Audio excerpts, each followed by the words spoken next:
नमस्कार, मी साक्षी. न्यूज 24 सह्याद्रीमध्ये तुमचं स्वागत. पाहूया आत्ताच्या घडीची मोठी बातमी.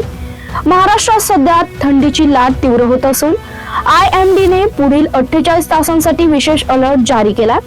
अहिल्यानगर, नाशिक, धुळे, नंदुरबार आणि जळगाव या जिल्ह्यांवर सर्वाधिक परिणाम होणार आहे. अहिल्यानगर मध्ये आज पहाटे तापमान 9.4 अंश सेल्सिअस पर्यंत खाली आलं. हवामान विभागानुसार डिसेंबर ते फेब्रुवारी दरम्यान राज्यात सरासरीपेक्षा कमी तापमान जाणवणार आहे. हीटवाह चक्रीवादळाच्या परिणामामुळे तापमानात सतत चढ उतार दिसत आहे.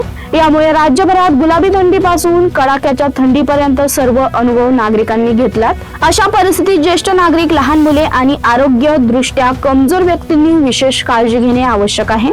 IMD व आरोग्य विभागाने नागरिकांना आवाहन केलंय की गरम कपडे, शॉल आणि ब्लँकेटचा वापर करा. गरम पाण्याचं सेवन वाढवा. पहाटे संध्याकाळी बाहेर पडताना सावधगिरी बाळगा.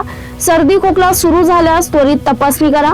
अहिल्यानगर व उत्तर महाराष्ट्रात तापमान आणखी घसरण्याची शक्यता आहे. पुढील दिवसात थंडीचा जोर कायम राहणार आहे. या बातमीचा इथेच थांबतोय. तुम्ही पाहत राहा न्यूज 24 सह्याद्री.